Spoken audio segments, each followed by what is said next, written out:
Good morning, everyone. It is a wet and chilly Wednesday. Um, First of all, I want everyone to know that my heart goes out to those dealing with the flooding. I know that Michigan had two dams that faltered, and people are having to go into shelters.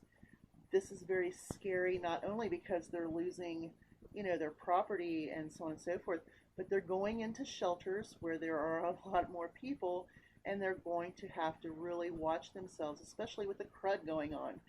So that's a twofold situation in Michigan, and golly jeepers, my heart goes out to you all. My neighbor's sump pump has not stopped in 2 days. It has run and run and run. So, you know, this weather is really taking a toll in our area in Indiana as well as many other states, and my heart just goes out to you all. But I also want to put this little bug in your ear as well. Last year, we had flooding in the Midwest that caused a lot of situations with farmers and livestock raisers. We lost a lot of livestock, surplus grain storage, time for crop growing. We went through some vegetable shortages. I mean, it was a shortage to the point where you could go and look on the shelves and there was nothing there. Well, we've been going through that again, and now we might be going through that again this year. I mean, this is why I prep. This is why some people prep. This is why some people do grocery hauls and prepping hauls in order to make sure that their houses have what they need. Um, Such a dire situation when you don't have food in your home. When you go and you see the shelves that are empty, it's scary. It's very, very scary.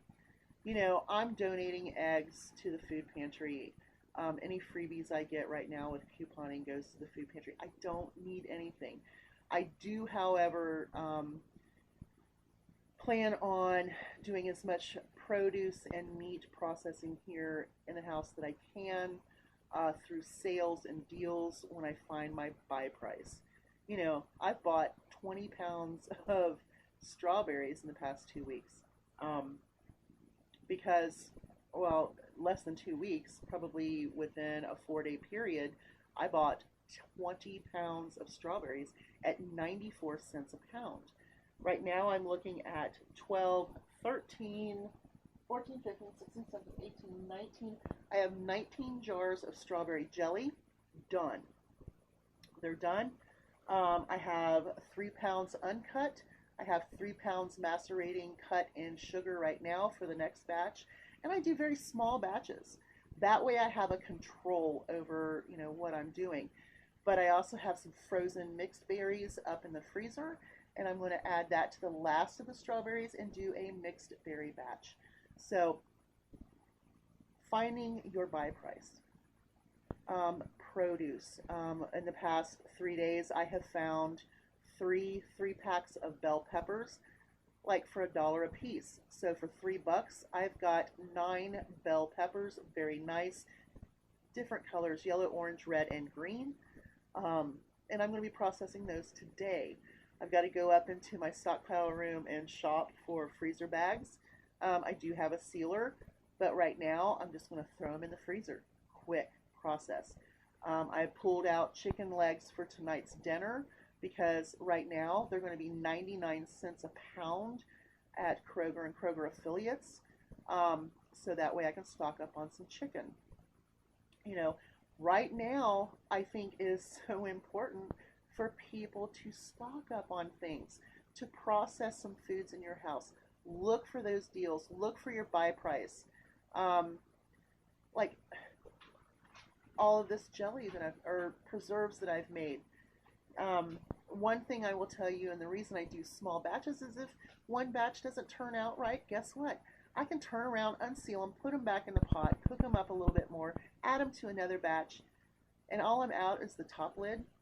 I'm okay with that because they're fairly inexpensive. I've got tons of them, and I can go buy some more anytime I want to. So I do 6 to 9 at a time. Just jelly jars, so on and so forth. Like this batch here, it hasn't even cooled off completely yet, so I'm not sure if it's not good or not. But if it's not, I'm not going to sweat it. I'm going to unseal them and do it. This is why I'm telling people to learn new skills. Water bath canning is really easy.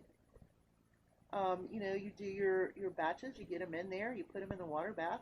If they pop, they're sealed. If they don't look right and it's jelly, then unpop them, recook them, try over. You get a redo when it comes to this. Some people say, oh, well, no, you can't. Well, like heck you can't. Try again. Start prepping if you're not a prepper. Start learning how to preserve your foods that you buy in the store. Like these peppers, very easy. Chop them up, julienne some, put them in freezer bags. If you don't have a food saver, I have a food saver. But I'm not going to need it because I'm not going to do anything right this minute. But chop them up, put them in the freezer. You've got peppers. Yes, I'm growing tons of peppers. But right now my plants are like this tall. Man, this tall. What am I going to do if my puppy in a couple of months decides to take a wild run through my garden and destroys my garden?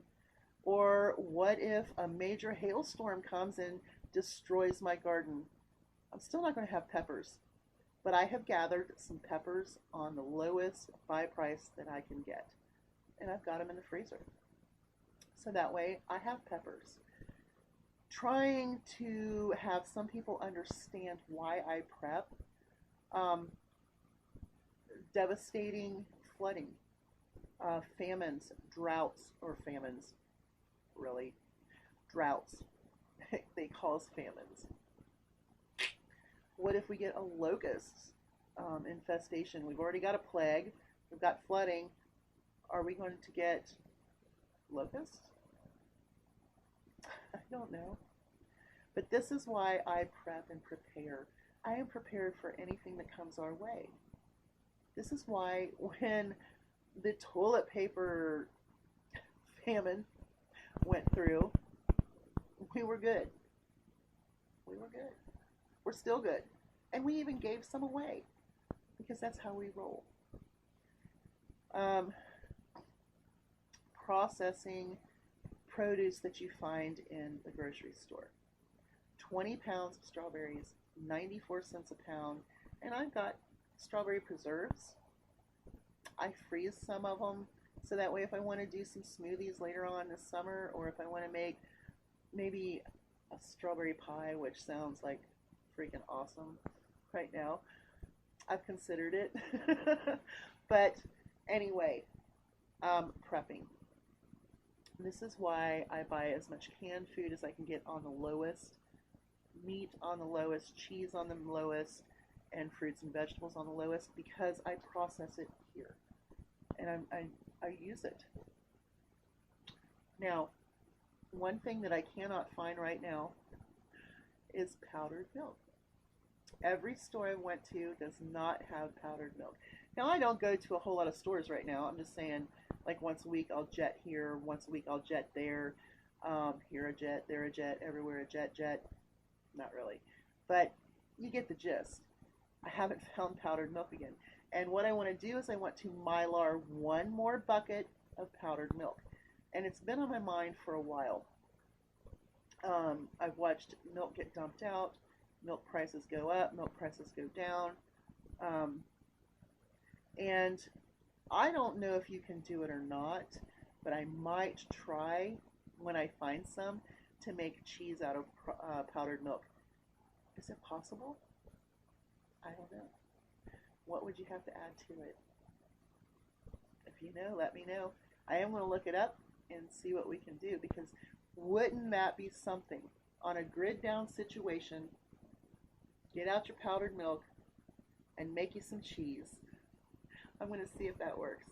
I might just be like whispering to the wind, but sometimes I get these ideas in the middle of another conversation and I just wonder and ponder. Maybe you can help me.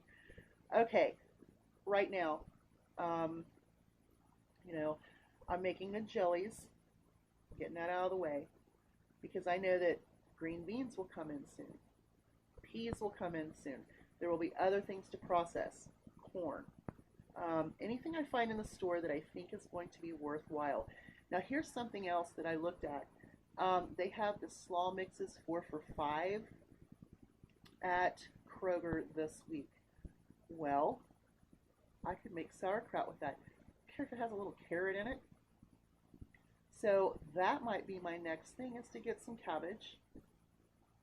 See if it's cheaper to get the heads or the 4 bags of slaw mix for $5, and see what is the best to make some slaw. Not slaw, sauerkraut.